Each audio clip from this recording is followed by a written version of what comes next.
경제가 이렇게 쉬울 수 없다. 경제가 이렇게 시원할 수 없다. 경제가 이렇게 색다를 수 없다. 경제직설 출발합니다. 자, 오늘 김종유 연구위원 그리고 김영롱 앵커 함께하겠습니다. 어서 오세요. 안녕하세요. 네, 반갑습니다. 자, 이제 새로운 월요일을 우리가 시작하는 입장에서 지금까지 우리가 너무나도 많이 다뤘던 그런 이야기들, 물론 김영롱 앵커가 얘기를 참 잘해주셨는데 계속 진행되겠지만 또 새로운 일들 세상에 얼마나 많이 벌어지고 있습니까? 또 새로운 일에 대해서도 우리가 좀 준비를 해봐야 되겠죠. 자, 일단 저희가 오늘 준비한 주제부터 공개를 하도록 하겠습니다. 만나보시죠. 자, 오늘 저희가 준비한 주제 바로 이것입니다. 럭비공 유가 방향을 잡게 될 것인가? 일단 저희가 김종혜 위원님을 모실 때마다 처음에 하는 거 있죠. 스탠스 한번 들어보기, 먼저 의도 한번 들어보기. 그 다음에 이제 우리가 김종혜 위원님의 풀이를 좀 중간중간 듣고 그 다음에 나중에 결론으로 다시 오는. 일단 유가가 방향을 잡을까 말까 어떻게 생각하세요? 못 잡는다죠, 당연히. 그러니까 럭비공이라고 했겠죠? 네. 그러니까 럭비공의 네. 방향을 누가 잡아서 던지면 방향이 나오는 거겠죠. 네네. 근데 누군가 휙 던져놓고 그냥 퉁퉁퉁퉁 이렇게 저렇게 튀고 있는 게 방향이 나온다는 게 말이 안 되지 않습니까? 그러니까 지금은 럭비공에서 뭐 쿼터백이 됐든 뭐 러닝백이 누군가 공을 잡아서 던지기 전까지는 그냥 지금의 그 수준에서 크게 벗어날 수 없다라고 좀 보고 있습니다. 그러면 오펙이 네. 쿼터백 역할은 전혀 지금 못 해줄 거로 좀 봐야 되나요? 그들에게 그 역할이 있는 게 아니죠. 지금 공급 조절을 해서 유가를 끌어올릴 수 있는 상황은 분명히 아니라고 보고 있습니다. 그럼 일단 그 오펙이 쿼터백 역할을 할 수 있는지 없는지에 대해서는 사실 언론에서 엄청 나오고 있지 않습니까? 네네네. 거기에 대해서 한번 정리해볼까요? 알겠습니다. 네. 뭐 여러 가지 시나리오가 나와요. 네. 그러니까 이제 오펙 그 전부터 감산 합의에 합의했었잖아요. 지금까지. 그러다 보니까 이제 감산 합의까지 진짜 감산하는 것까지 갈 수 있을 것이냐. 네. 시장에서는 기대를 하죠. 감산 합의가 되면 국제유가도 이제 50달러 선 넘어서면서 안정적으로 50달러 위를 올라갈 거라고 생각을 하고 있고 네. 골드만삭스에서도 지금 전망 내놓은 것 같으면 내년에 상반기를 WTI 가격을 이제 40달러 후반대에서 50달러대까지 이제 상향 조정을 했다고 해요. 네. 그러다 보니까 이제 기대감 쪽으로만 봤을 때 합의를 네. 한다고 봤을 때 그런데 이제 한쪽에서는 만약에 감산을 한다 하더라도 시장에서 기대하고 있는 그런 효과가 나타날 수 있을 것이냐라는 네. 게 첫 번째고요. 두 번째는 당연히 지금까지 워낙 뭐 감산할 것처럼 하다가 안 한 경우도 굉장히 많기 때문에 이번에도 만약에 안 되면 WTI 또 폭락 당연히 할 테고 네. 그리고 이렇게 되다 보면 경제는 더 힘들어질 테고 뭐 이런 얘기들이 많이 있습니다. 실제로 원유 트레이더들 같은 경우에는 이제 오펙 회의 정기회의가 가까워질수록 매도 네. 포지션이 더 늘어나다 보니까 뭐 기대감은 갖고 있는데 실제로 시장에서 반영되는 것들은 오히려 매도 쪽으로 그러니까 이제 감산 안 되는 쪽으로 흘러가는 거 아니냐. 그래서 이런 전망들은 입으로는 내는데 정작 신뢰는 안 하고 있다라는 얘기들이 좀 이루어지고 네네. 있고요. 그러니까 그 얘기는 이런 거죠. 다 이렇게 다른 얘기가 나오고 있다라는 네. 거 모르기 때문에 다 서로 딴 얘기하고 네. 있는 거예요. 그냥 자기 쪽에서 보는 것만 얘기하고 있는 거죠. 그렇죠. 그쵸. 네. 그러니까 뭐 그럼- 모르는 얘기를 뭐 이렇게 정리해서 얘기하려니까 이걸 시청자분한테 전해드리면 더 짜증만 나겠죠. 아이고, 우리는 어떻게 해야 될지 모르겠네요. 일단은 계속 얘기 좀 네. 들어볼게요. 딱 뭐 불확실성 네. 뭐 그런 거 시장이 제일 싫어하는 거 뭐 네. 그런 거고 그리고 그러니까 이제 감산이 이루어질까 말까 뭐 이런 것도 비오펙 회원국들도 동참을 해줘야 되는 거고 그렇죠. 그리고 또 하나가 감산을 한다고 쳐요. 그러면 배분을 어떻게 할 것이냐 이것도 이제 초미의 관심사란 말이죠. 그렇죠. 오펙 네. 회원국 내에서도 배분을 네. 어떻게 할지도 좀 관심사일 뿐더러 현재 이란, 리비아, 나이지리아 같은 경우는 나 빼줘 지금 얘기를 네, 하고 네. 있는 상황이거든요. 네. 그러니까 나는 우리 사전 내전도 있고 나 이제 경제 제재 풀려는데 이란 우리 같은 살기 경우에는 힘들어. 우리도 우리까지 이제 꼭 먹고 해야 돼? 살아야지 네. 뭐 하다니까 나는 빼줘. 그러면 옆에 있는 사람들은 이제 좀 짜증나기 시작하죠. 네. 처음에 감산을 하려고 설사 생각을 네. 했다 하더라도 그러다 보니까 과연 이런 이해관계 속에서 감산이 진짜 이루어질 것이냐 뭐 이런 문제들도 있고요. 네. 그리고 이제 러시아 비회원국 중에서 러시아 같은 경우에는 계속해서 너희들 지지는 하는데 감산보다는 동결 네. 계속 얘기를 하다 보니까 회의에서 과연 진짜 감산 합의가 이루어질 것이냐 뭐 이렇게 얘기가 나오고 있고요. 그리고 만약에 감산이 이루어진다 하더라도 네. 이제 전문가들 입장에서는 공급 과잉 문제잖아요, 지금까지. 그렇죠. 그런데 이제 이런 공급 과잉 문제가 쉽게 해결되진 않을 거다. 골드만삭스 같은 경우에는 이제 상향 조정했다고 말씀을 드렸지 않습니까? 네. 그러면서 이제 설명을 붙였던 것이 공급 과잉 문제가 해소가 되고 오히려 이제 수요가 더 늘어날 것이다. 내년에 상반기에 네. 그러면서 상향 조정했는데 오히려 이런 감산 기간을 6개월로 잡고 감산을 할 것을 이제 서로 얘기를 하다 보니까 감산이 되더라도 시장에는 그렇게 드라마틱한 너희들이 기대하는 그런 효과는 그렇죠. 없을 거다. 가격에 이미 반영됐다는 얘기겠죠. 예, 뭐 네. 그런 일들이 그런 전망들이 계속 나오고 있어서 참 말씀을 하신 것처럼 럭비 공이 이제 어디로 튈지도 모르는데 불확실성에 대해서 그러니까 이런저런 얘기들이 많은데 어쨌거나 감산이 합의가 되면 떨어질 건 불보듯 뻔하니까요. 이게 네. 선 반영이 돼 있든 안 돼 있든 그냥 어. 실망감 때문에. 근데 진짜 감산이 된다면 국제유가가 이 상태에서 갑자기 떨어지는 그런 현상이 나타날 수 있을까요? 감산이 안 된다면? 아, 예, 감산이 안 된다면? 아니요. 뭐 어느 정도의 감산을 할지도 결정이 안 된 거고 실제로 네. 뭐 감산을 하든 안 하든 상관없이 저는 유가는 큰 변동을 보이지 않을 거다라고 보고 있는데요. 지금 뭐 말씀 잘해주셨습니다만 양쪽이 모두 베팅을 하고 있잖아요. 네. 지금 매수도 늘고 있고 매도도 같이 늘고 있거든요. 그러니까 지금 선물 쪽의 포지션 뭐 준비된 건 제가 준비한 그림 하나를 보시면 지금 전체 순 포지션은 매도 쪽이 좀 늘어나는 듯한 모습이긴 합니다만 네네. 아직도 일단 매수 매도가 같이 늘고 있습니다. 네. 무슨 얘기냐? 방향을 모르니까 양쪽 방향 모두 투자하고 있는 거라고도 볼 수 네. 있는 상황이거든요. 그림 설명을 좀 해주세요. 그러니까 지금 저 유가의 가격과 함께 지금 매수 포지션, 매도 포지션을 나타낸 것인데 네. 전체적으로 지금 포지션이 다 증가하고 있습니다. 매수도 조금씩 증가하고 있고 매도도 조금씩 증가하고 있고 저 안에서 유가는 일정한 방향 없이 박스 안에 머물고 있는 양상이거든요. 네네. 그러면 만약에 감산하지 않으면 유가가 급락한다? 이것도 말이 안 되는 거죠. 지금 어느 정도 균형이 맞춰져 있는데 뭐 그게 뭐 급락 사유입니까? 그러네요. 네. 그다음에 뭐 감산을 예를 들어 하게 됐을 때 시장이 예상했던 100만 배럴 정도의 감산이고 그게 또 한계가 있는 제한적인 감산이라면 그게 또 무슨 급등의 이유겠습니까? 하루짜리 오르다가 또 다음날 뭐 재고 많다 이러면 또 떨어질 네네. 가능성이 높다라는 거죠. 그렇다면 현재 구간에서 유가의 그 가장 중요한 흐름은 네. 결국은 제가 아까 말씀드렸지만 누가 정말 이 럭비공을 들어서 상대편 야드로 뭐 던진다든지 네. 아니면 뭐 우리 편이 확실하게 수비를 하기 위해서 내가 움켜쥐고 반대로 뛴다든지 어떤 이런 액션을 취하지 않는 이상 유가의 큰 폭의 변동은 없다라는 거죠. 그럼 그럴 가능성이 있는 게 뭐냐? AIIB의 뭐 본격적인 출범 이후에 거기서의 뭐 네. 석유 수요가 증가한다든지 아니면 트럼프가 정말 삽질 안 할 줄 알았더니 삽질하면서 그 국내 석유 수요를 뭔가 크게 늘려놓을 것 같은 그런 모습을 보여야 되는데 네. 그것도 또 말이 안 되는 게 예를 들어서 AIIB로 뭐 에너지 개발이 많아진다든지 아니면 또 트럼프가 이 릭수를 막 살리면서 전체적으로 미국의 석유 공급량을 늘려버리면 이것도 또 유가가 오른다는 게 말이 안 되는 네네. 거잖아요. 그러니까 어떤 방향으로 보더라도 지금 유가는 크게 움직일 가능성이 그렇게 높지 않다. 그러니까 서로 이렇게 뭔가 피 터지게 싸우고 있는 현재의 국면을 결국 양쪽 모두 먹을 게 없다라는 것을 방증하는 저는 지표라고 보고 있습니다. 네. 시장에서도 그 얘기가 약간 나왔던 게 이런 감산량에 대해서도 그러니까 감산이 되더라도 그렇게 큰 영향이 없을 것이다 네. 라고 얘기한 이유 중에 하나도 감산량 뭐 20에서 70만 배럴 그리고 뭐 100만 배럴 정도는 해야 된다 이런 얘기들이 네네. 나왔었잖아요. 그런데 지난 9월까지도 생산량이 계속 높아졌단 말이죠. 그러니까 계산을 잘못했다라는 거예요, 오펙이. 만약에 진짜 효과를 보려면 감산량을 더 늘려야지 이거 가지고는 돼도 않는다. 그러니까 결국 감산을 한다 하더라도 진짜 이제 위원님 말씀대로 그렇게 큰 변화는 없을 뿐더러 역시 매수 포지션이 비슷한 상황이다 보니까 뭐 그런 전망들도 그 나오더라고요. 국제유가가 참 얄미운 게 사실 공급 과잉 상태일 때에도 일일 생산량이 현재 전 세계 수요량 대비해서 양이 그렇게 많이 늘어 있는 상태는 아니었어요. 뭐 100만 배럴, 200만 배럴 이 정도 많은 상태였는데도 불구하고 국제유가는 그렇게 큰 폭 떨어졌었는데 사실 감산을 한다고 해서 한 100만 배럴, 200만 배럴 줄이니까 이건 뭐 영향도 없고 참 국제유가는 보면 볼수록 좀 얄미운 똑같은 폭인데도 불구하고 좋은 거에는 반응 안 하고 나쁜 거에만 반응하고 좀 이런 것들이 다 있네요. 그러지 않나요? 그런가요? 근데 이게 카르텔이 형성돼 있으니까 그건 어쩔 수가 없는 거죠. 이게 오펙이라고 하는 완전히 시장에서 공인 승인된 카르텔 아닙니까? 네. 그들이 자신들의 뭐 경제 이런 것들을 위해서 조절한다라는 거죠. 그러니까 지금 감산 가능성 높게 보고 있는 쪽에서는 사우디 때문이거든요. 그렇죠. 사우디가 아람코로 상장한다. 네. 근데 아람코로 상장하는데 유가가 저런 식으로 흘러가 버리면 아람코로 좋은 가격에 상장할 수 없다라는 네. 거고요. 네. 지금 사우디가 생각하고 있는 2030년까지의 경제발전 계획의 상당 부분의 재원이 아람코 상장에서 나타나는 거거든요. 네. 근데 아람코로 상장해서 흥행을 못 시키고 제대로 가격 설정을 못 한다?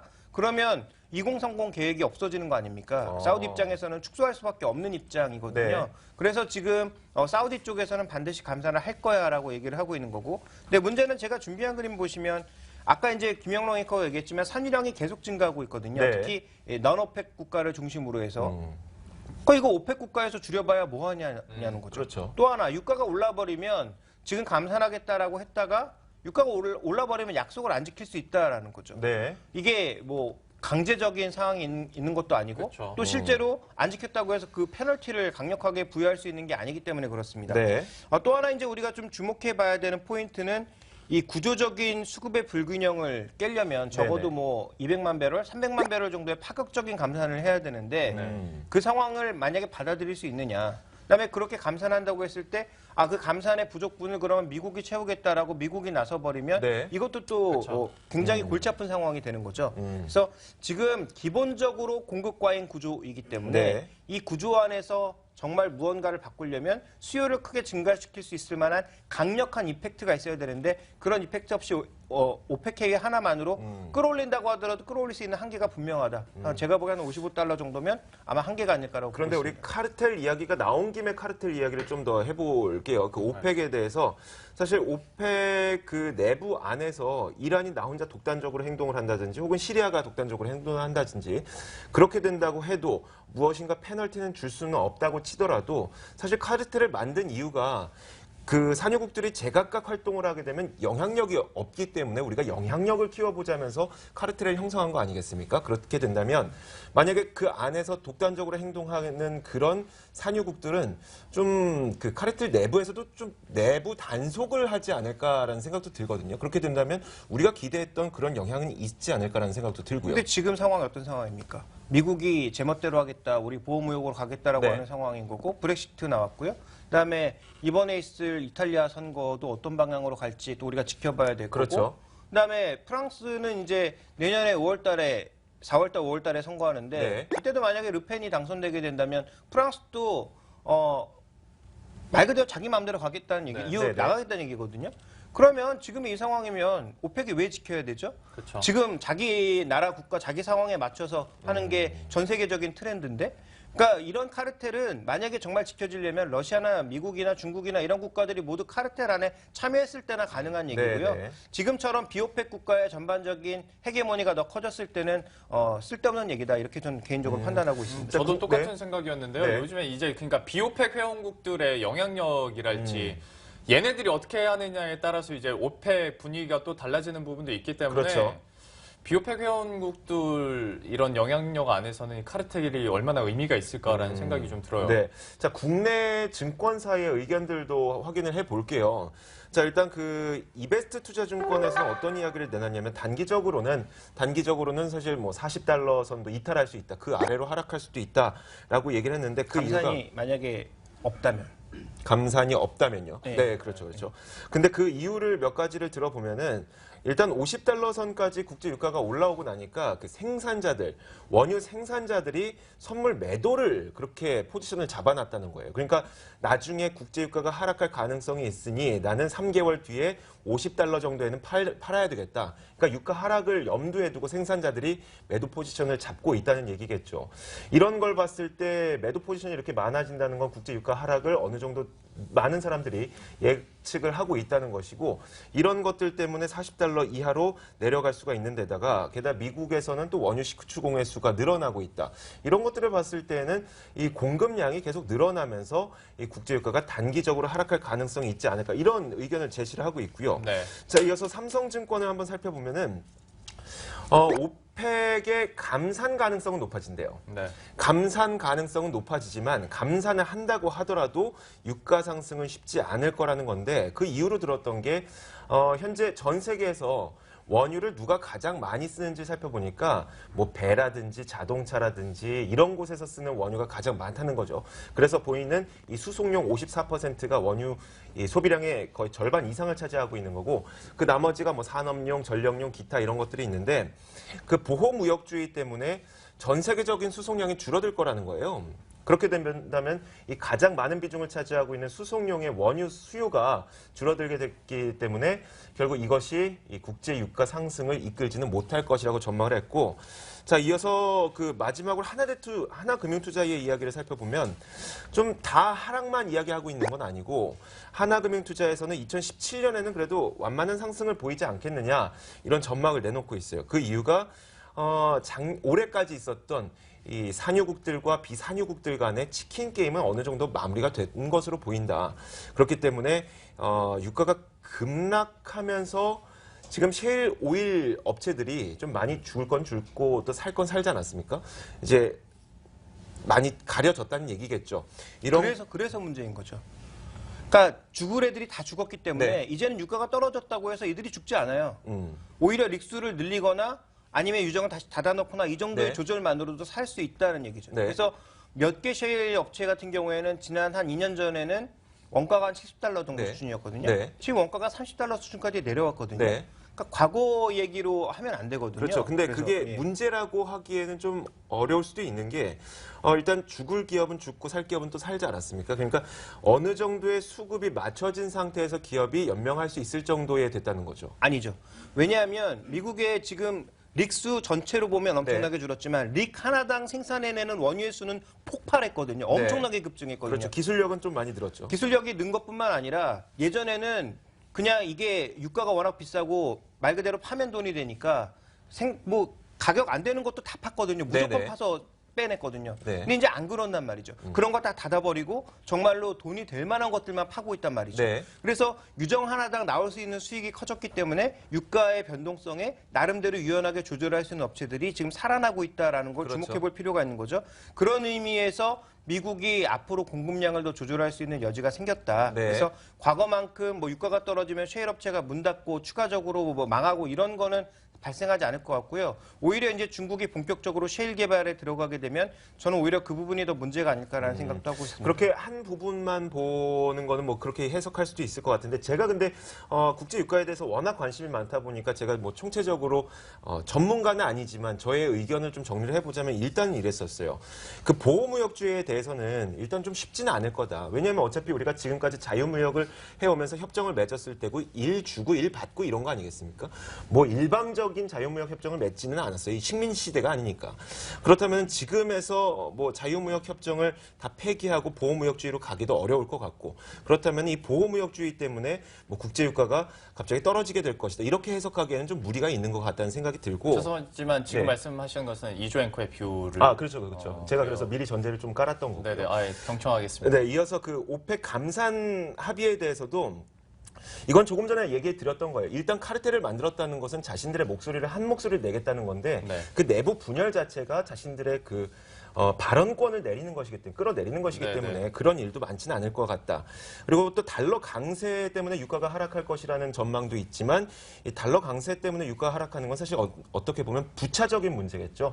지금 당장 어떤 그 손님이 와서 나한테 음식을 주문했는데 저 요즘에 기름값 비싸서 음식 못 내드립니다. 이럴 수는 없잖아요. 그러니까 수요가 늘어나고 있다면은 그 달러 강세 때문에 나타나는 유가 하락의 영향은 크지 않을 것 같다는 건데 중국의 그래도 소비가 계속 늘어나고 있고 미국의 소비도 어느 정도 완만하게 상승하고 있고 물론 여기에서 조금 전에 말씀하셨던 AIIB라든지 대대적인 사업은 아직 특별히 진행된 것은 없기 때문에 큰 수요의 증가는 아니더라도 완만하게 증가할 것이기 때문에 어느 정도 이렇게 안정세는 찾아가지 않을까라는 게 그냥 저의 생각이었습니다. 딴소리긴 합니다만은 네. 이런 이제 분석이나 뷰를 들어봐도 이조 앵커가 원래 좀 이상주의자거든요. 네네. 그러니까 약간 그런 게 좀 묻어 있는 듯한 느낌도 있네요. 네, 아마 근데 이제 감안을 우리가 하고 드시죠. 한번 생각해 볼 필요가 있겠는데요. 네. 뭐 제가 반박하려는 건 아니고 제가 네. 이제 준비한 자료를 쭉 말씀드리고 싶은데 먼저 달러가 단기적으로 약세로 가기는 어렵다. 왜냐하면 이탈리아 선거가 뭐 물론 결과가 나와봐야 알겠지만 네. 지금 조금 전에 보여드린 표에 의하면 지금 렌치 총리가 하고자 하는 방향과 반대로 가고 있거든요. 그렇죠. 그러면 이탈리아가 지금 정치의 불확실성을 없애기 위해서 상황을 줄이려고 했는데 네. 그렇게 하지 말아라. 너희 그렇게 하다가 옛날에 무솔리니 같은 그런 그 파시스트가 나온 거 아니냐. 네. 그래서 양쪽 균형 무조건 맞아야 된다라는 시각이 더 높아지고 있습니다.